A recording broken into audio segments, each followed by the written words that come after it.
அனைவருக்கும் வணக்கம். இது சங்கிலியன் செய்திகள். செய்திகள் வாசிப்பவர் எஸ். கலாதேவன். இன்றைய இலங்கையின் பிரதான செய்திகளின் முதலில் தலைப்புச் செய்திகள். மக்களின் கடும் எதிர்ப்பால் வெளியேறிய அதிகாரிகள். இனமத ரீதியாக பிரித்தது நீங்களே, மனோ கணேசன் என்பி தெரிவிப்பு. சீரற்ற காலநிலையால் முப்படையும் தயார் நிலையில். ரயில்வேனுக்கு எதிராக ஆர்ப்பாட்டம் நடத்தியவர்கள் எமக்கு உதவியர்கள் அல்ல. 4131 பேர் ஆசிரியர் அதிபர் சேவைக்கு இணைத்துக் கொள்ளப்பட உள்ளார்கள். பிரதி அமைச்சர் மஹிந்த ஜெயசிங்க. சங்கிலியன் பார்வையாளர்களுக்கு வணக்கம். எமது இந்த சேனலிற்கு முதல் முறையாக வருபவர்கள் சேனலை சப்ஸ்கிரைப் செய்து உங்கள் பெயர் ஆதரவை வழங்குமாறு கேட்டுக்கொள்கின்றோம். இனி விரிவான செய்திகள். மட்டக்களப்பில் 2 கோயில்களுக்கு தொல்லியல் பெயர் பலகை. மக்களின் கடும் எதிர்ப்பால் வெளியேறிய அதிகாரிகள். போலீசாருடன் பொதுமக்கள் கடுமையாக முரண்பட்டதால் அவர்களின் முயற்சிகளும் பயனளிக்கவில்லை. மட்டக்களப்பு பேராத்தீவு பற்று பிரதேச செயலகத்துக்குட்பட்ட 2 இடங்களில் நேற்று முன்தினம் திங்கட்கிழமை மாலை தொல்லியல் திணைக்கள அதிகாரிகளும் வெள்ளாவளி போலீசாரும் இணைந்து பெயர் பலகை இடுவதற்கான நடவடிக்கைகள் முன்னெடுக்கப்பட்ட நிலையில் பொதுமக்களின் கடும் எதிர்ப்பு காரணமாக அவர்கள் அங்கிருந்து வெளியேறி சென்றனர். பேராத்தீவு பற்று பிரதேச செயலாளர் பிரிவுக்குட்பட்ட வெள்ளாவளி கல்லடி பிள்ளையார் ஆலயம் மற்றும் எல்லைப் பகுதியான கண்ணன்புரம் ஆகியவற்றில் இந்த தொல்பொருள் திணைக்கள பெயர் பலகை இடுவதற்கான செயற்பாடுகள் முன்னெடுக்கப்பட்டன. இன மத ரீதியாக பிரித்தது நீங்களே, மனோ கணேசன் எம்பி தெரிவிப்பு. எமது சிறுபராயத்தில் நாட்டில் தமிழ் பாடசாலை, சிங்கள பாடசாலை, முஸ்லிம் பாடசாலை என இன மத ரீதியாக பிரித்து பாடசாலைகளை உருவாக்கிவிட்டு இப்போது சிறுவர்கள் பெரியவர்களான பின்னர் எல்லோரும் இளைஞர்களாக எழுந்திருக்க வேண்டும் என கேட்டுக்கொள்ளப்படுகின்றது.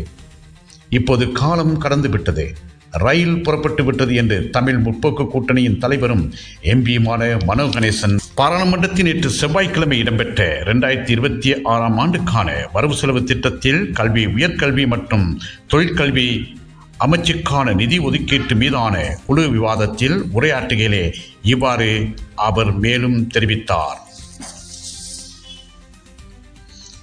சீரற்ற காலநிலையால் முப்படையினரும் தயார் நிலையில். சீரற்ற காலநிலையில் ஏற்படக்கூடிய அனர்த்தங்களின் போது உடனடியாக செயற்படக்கூடிய வகையில் முப்படையினரும் தயார் நிலையில் வைக்கப்பட்டுள்ளதாக அமைச்சரவை பேச்சாளரும் அமைச்சருமான நலிந்த ஜெயதிச தெரிவித்தார். அரசாங்க திணைக்களத்தில் நேற்று செவ்வாய்க்கிழமை நடைபெற்ற அமைச்சரவை தீர்மானங்களை அறிவிக்கும் செய்தியாளர் சந்திப்பிலே அவர் இவ்வாறு கூறினார். ரயில்வேனுக்கு எதிராக ஆர்ப்பாட்டம் நடத்தியவர்கள் எமக்கு உதவியர்கள் அல்ல. அமைச்சர் நலிந்த ஜெயதிச. ஜேவிபி பொதுச் செயலாளர் டெல்வின் சில்வா இங்கிலாந்து சென்றிருந்த போது ஆர்ப்பாட்டம் நடத்தியவர்கள் முன்னர் எங்களுக்கு உதவியர்கள் என்று கூறுவது ஏற்றுக்கொள்ளக்கூடியது அல்ல என்று அமைச்சரவை பேச்சாளரும் அமைச்சருமான நலிந்த ஜெயதிச தெரிவித்தார். ஜேபி பொதுச் செயலாளர் டெல்வின் சில்வா பிரிட்டனுக்கு சென்றிருந்த போது அவருக்கு எதிராக புலம்பெயர் தமிழர்களால் நடத்தப்பட்ட ஆர்ப்பாட்டம் தொடர்பில் அரசாங்க தகவல் திணைக்களத்தில் நேற்று செவ்வாய்க்கிழமை நடைபெற்ற அமைச்சரவை தீர்மானங்களை அறிவிக்கும் செய்தியாளர் சந்திப்பில் அவர் இதனை தெரிவித்தார். 4131 பேர் ஆசிரியர் அதிபர் சேவைக்கு இணைத்துக் கொள்ளப்பட உள்ளார்கள். பிரதி அமைச்சர் மஹிந்த ஜெயசிங்க. ஆசிரியர் அதிபர்களுக்கு வழங்கிய வாக்குறுதிகளை நிச்சயம் நிறைவேற்றுவோம். ஆசிரியர் கல்லூரியிலிருந்து வெளியேறிய 4131 பேர் இந்த ஆண்டு ஆசிரியர் சேவைக்கு இணைத்துக் கொள்ளப்பட உள்ளார்கள் என தொழில் பிரதி அமைச்சர் மஹிந்த ஜெயசிங்க தெரிவித்தார். பாராளுமன்றத்தில் நேற்று செவ்வாய்க்கிழமை இடம்பெற்ற 2026ஆம் ஆண்டுக்கான வரவு செலவு திட்டத்தின் கல்வி, உயர்கல்வி மற்றும் தொழிற்கல்வி அமைச்சுக்கான நிதி ஒதுக்கீட்டு மீதான குழுநிலை விவாதத்தில் உரையாற்றும் போதே இவ்வாறு அவர் தெரிவித்தார். மேலும் இலங்கையின் இன்றைய காலநிலை தொடர்பான வெளியான அறிவிப்பு. மேல் மற்றும் சபர்கம மாகாணங்களிலும் காலி, மாத்தறை, கண்டி மற்றும் நுவரெலியா மாவட்டங்களிலும் இன்று சிறிதளவான மழை பெய்ய வாய்ப்புள்ளதாகவும் அதிகமான குளிர் காணப்படும் என வளிமண்டலவியல் திணைக்களம் தெரிவித்துள்ளது. பிற்பகல் 2 மணிக்கு பின்னர் அம்பாறை மற்றும் மட்டக்களப்பு மாவட்டங்களில் சில இடங்களில் மழை அல்லது இடியுடன் கூடிய மழை பெய்ய வாய்ப்புள்ளதாக திணைக்களம் தெரிவித்துள்ளது.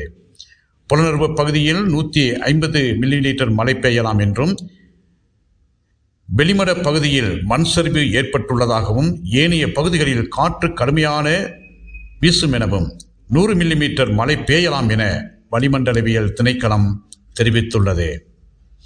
இத்துடன் இன்றைய இலங்கையின் பிரதான செய்திகள் நிறைவு பெறுகின்றன. மீண்டும் ஒரு பிரதான செய்தியின் ஊடாக சந்திக்கும் வரை அன்பு வணக்கம்.